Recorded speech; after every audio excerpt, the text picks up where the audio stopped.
This is your Estuary Report. I'm Jerry Kay. The objective of this report is to provide some background and up-to-date information regarding booming technologies which can be used to stop and collect oil after a spill. Booms come in different forms.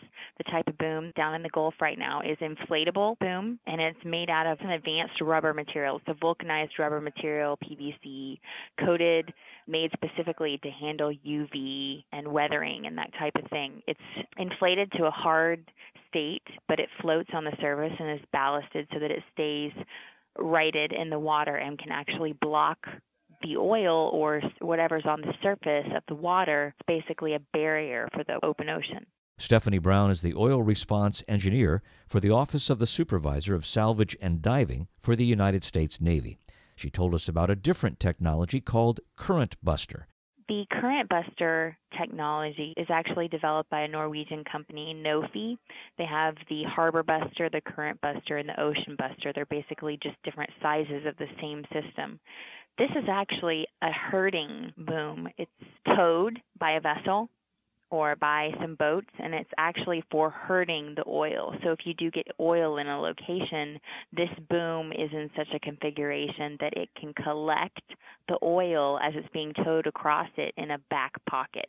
And then you're able to actually pump off that back pocket and actually get the oil. So there are some booms which are aimed at stopping the oil, but there are others, such as the Current Buster, which can both stop the oil and facilitate collecting it. I guess the way to describe it is protective booming strategies versus active skimming type boom.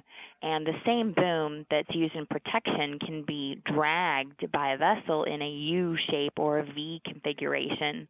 Stephanie tells me that one factor when planning protective booming strategies, such as pre-booming, is to consider the ocean current which occurs in the area being considered. If it's more than a couple knots of current regularly, you are going to have some issues with anchoring that boom down, no matter how heavy it is. When you try to do a straight booming strategy across a heavy current, it's just a sheer matter of hydrodynamic force, and there's just no way to overcome it. But there is strategies to kind of accommodate the current in what we call a cascaded boom strategy, where you do shorter legs of boom in a cascading effect, and then the oil, as it would say, come into that area, would then hit these cascadings, and you'll be able to catch it along that cascaded boom without having to actually drag an entire piece across an opening and potentially risk breaking it. So is it accurate to say that when currents are above 2 knots, there are strategies to deal with the current that would enable pre-booming to occur? Yes, and that would be using a cascaded type scenario. The technical misnomer is that people want to just boom straight across an area, and obviously that would be the most effective. But in high currents, it's just simply not realistic. Even the largest anchor in the world could not hold the boom there because it's just a matter of strength. It's not going to work. So we have come up with methods of booming so that the oil can be stopped. It just can't be straight across.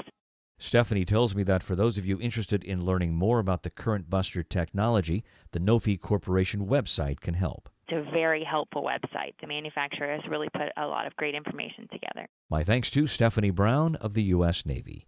For the San Francisco Estuary Partnership, I'm Jerry Kay.